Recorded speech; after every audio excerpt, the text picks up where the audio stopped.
This is something I should probably be speaking about with a therapist, I know. I would, or I have been, but that's not really an option anymore. In fact, I couldn't tell you how many times I've told this story to various medical professionals. I'm 30 now, 20 years since it happened. I just want it to stop. I was a pretty average kid, I think. A little weird, but every kid is a little weird. I had an older sister, and we fought like two cats. I had a couple of good friends, most of whom lived on my street or one street over, and we would meet after school and play until it was time for dinner. My life was fairly ideal. I played soccer, I think. Honestly, I have a lot of trouble remembering much of my childhood. But I remember that I got a Nintendo DS for my 10th birthday, and we had a big party in the backyard. Practically the whole neighborhood showed up. My birthday was just before school got out for the summer, so the air buzzed with excitement, and the evening was warm and felt more alive than other nights. The grown-ups started a fire in our little fire pit, and they sat around it and drank beer while we ran around. I was allowed to stay up past when I usually went to bed, and the other kids chased fireflies with me and roasted marshmallows until late. I remember going to bed happy, excited for summer, and exhausted. I fell asleep quickly, the peel and stick glow-in-the-dark stars and moons shining on the ceiling above my head. Waking up the day after my birthday, something felt off. I couldn't put my finger on it. I hadn't had a nightmare. It wasn't that. I had slept better than I could really remember ever sleeping. It was late, I realized. That must be it. My mom usually woke me up around 8 if it wasn't a school day.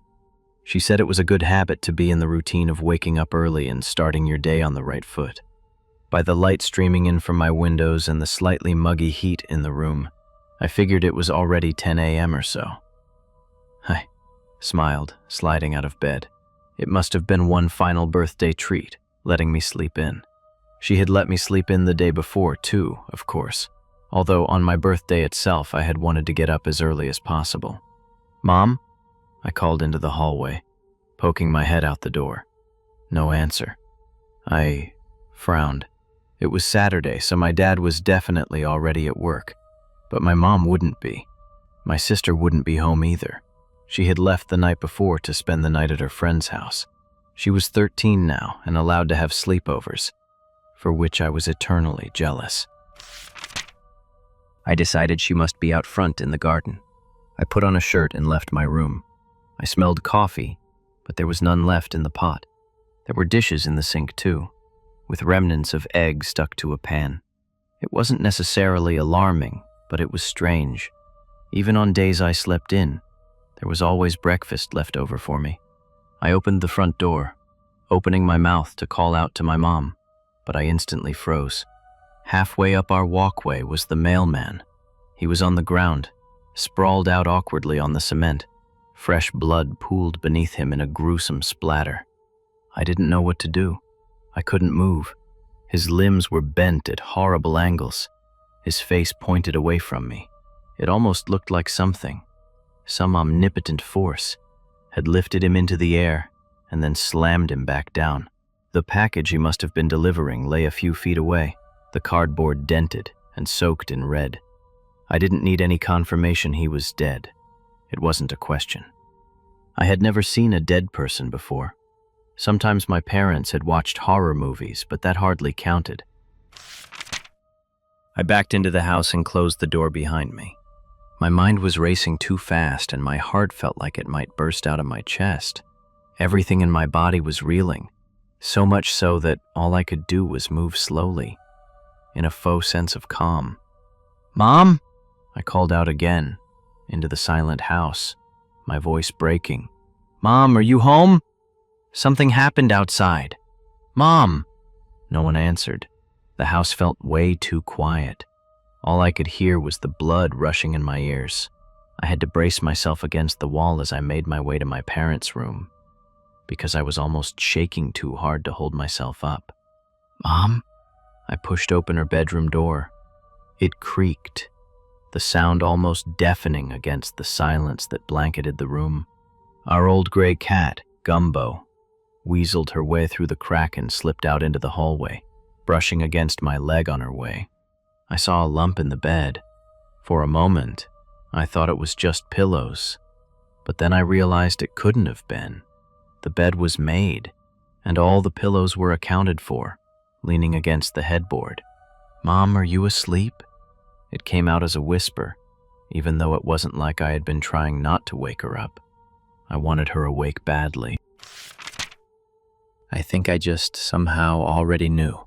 Something was hanging in the air, this heaviness, like the whole world had been blanketed in a thing that was empty and hot and dead. A desert popped into my head, a place that was so far away from everything and completely devoid of anything, devoid of life. When I pulled back the covers, the shock washed over me like an electric zap. Every one of my veins and bones and muscles felt 20 degrees hotter than they should have been. There was blood everywhere. I could barely see any section of the sheets that wasn't soaked in it. It looked like the cherry juice we sometimes made from the tree in our backyard, squashing the berries with our hands and laughing as the sticky syrup trickled down our wrists. Her eyes were open. Her mouth was open too, wide open, like she was about to scream. I gagged, stumbling backwards and almost falling down. My legs felt like they wouldn't work anymore. I was in a daze as I stumbled back to the kitchen. The eggs on the pan seemed like they were mocking me now. I knew my parents had told me what to do in an emergency, but all of that was gone from me now. This didn't feel like an emergency. It felt more like a horrible nightmare. I pinched myself on the arm just in case. The neighbors, that was it. I was supposed to call my neighbors. The number was on a sticky note next to the phone. My fingers shook as I dialed the number. They picked up after 3 rings that felt like they took 1 year each. I heard a sort of crackling sound, like someone was moving the phone around. "Hello? Hi." Trying to get rid of the lump firmly lodged at the back of my tongue. "This is Jackson, from next door." I heard some sort of a choked one, like they were trying to hold it back, and then some hushed whispering. "Hi, Jackson," the voice said. I assumed it was the mother, Mrs. Winston. "Is everything all right? Can I help you with something?" Something happened. My mom." "Oh, honey," Mrs. Winston said, her tone gentle, but something about it felt deeply off. My stomach twisted. "Why don't you head on over here, We'll figure out what's going on together." "Okay." I remember hanging up before she said anything else. Something about her voice was unnerving me. Still, I didn't know where else to go. I slipped out the back door so I wouldn't have to walk past the mailman, Gumbo, watching me go. I knocked on the neighbor's door. No answer. I knocked again. Still nothing. I stepped into the flower beds, peering in through the windows. Someone was lying on the couch, their head tilted back like they were staring up at the ceiling. For a moment, that was what I thought was happening, until I saw that their chest was opened up like a patient on a surgery table, all guts and organs and blood. So much blood. It was Mr. Winston, in his sweater vest and brown dad shorts, dead like the mailman, dead like my mom. Something came over me, and I burst through their front door. It was unlocked, which I hadn't really expected. So I went tumbling into the room, landing on my stomach, my face slamming into the floor. Face to face with Mrs. Wilson, who lay dead in front of the phone. Her eyes were open too. It was a fly on one of them, crawling across the white, pausing every few seconds to rub its hands together. I had started to cry. It was finally hitting me that this was real, not some dream, and I desperately wanted my mom. I scrambled to my feet, nearly throwing up when I realized my face was covered in her blood. I swiped at it with my hands, trying to wipe it away as quickly as possible.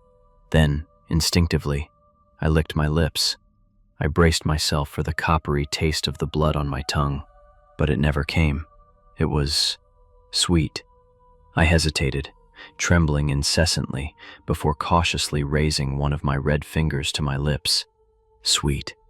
Memories flooded my mind, memories of baking with my grandmother, the sweet syrup we would sometimes pour into the mixing bowls.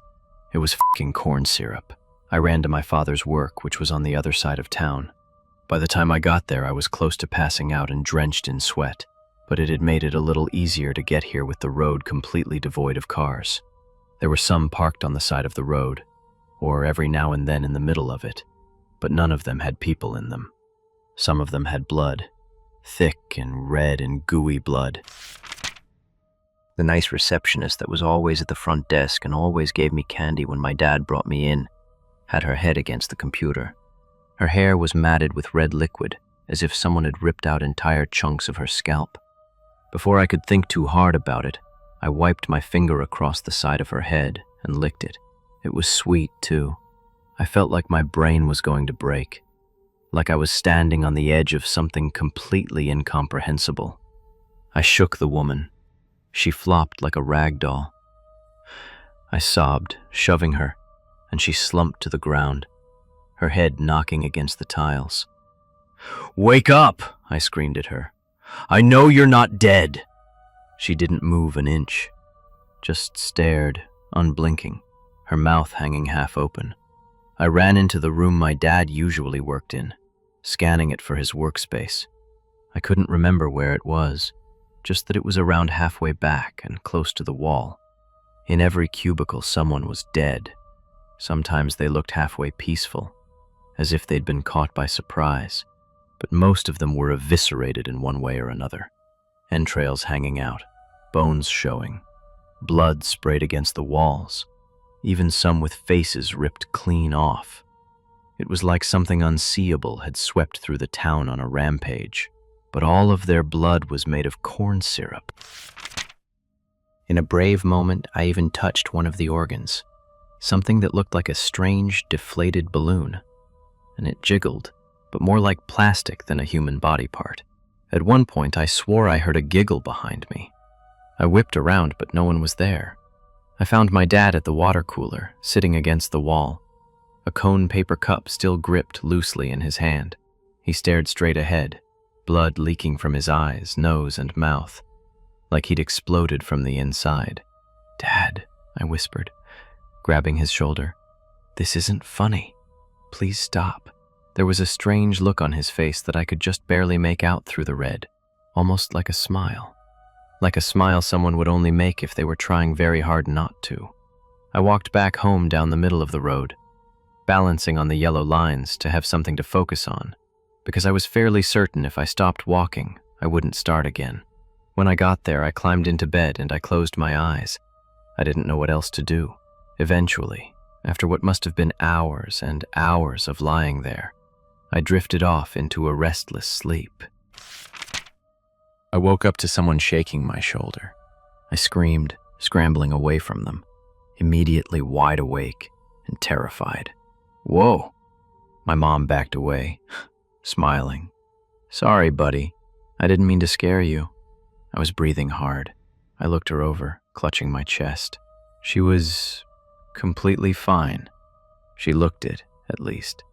She stood there in a white blouse and blue jeans, her hair tied up like always, her eyes bright and happy.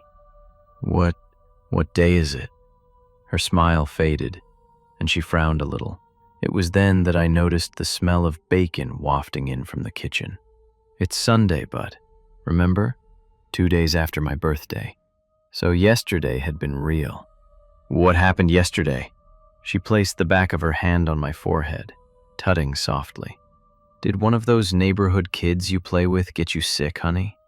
Do you feel okay?" I dropped it, because I didn't know what to say. I convinced myself maybe I really was sick.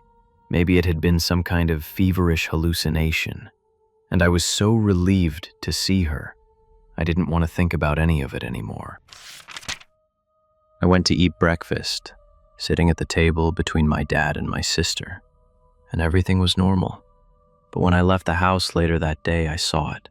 On the walkway leading up to our house, there was something pink on the pavement, a faint pink stain, like something sweet and red and sticky had been recently scrubbed away. Like I said, it's been 30 years. I've been feeling like I had almost recovered from that incident. I had asked everyone I knew countless times about that day, but none of them seemed to have any idea what I was talking about. But still, I had almost let it go, and it had never happened again. Not until today. Today, when I walked into my therapist's office, it seemed strangely quiet. There was usually music playing, something soothing and soft, and there were people in the waiting room and at the front desk typing on a keyboard. But today, nothing. No one. Silence. I let myself into Dr. Sheldon's office, perplexed, which is when I found her dead on the carpet. Her blood sprayed across all the walls, even dripping from the ceiling. It was crazy, I know that, but I immediately tasted it. Sweet. I rolled her over and her eyes were open, a strange smile on her face. This time I did something I didn't think to do as a kid. I checked her pulse. She's alive. I don't know what to do. I can't believe they're doing this to me again. Do they think this is funny? And that's where the story leaves us. Disturbing, surreal, and unresolved. The question is, was it trauma? A nightmare that never let go? Or something truly unexplainable? What do you think? Well, thank you for watching until the end. See you all next time.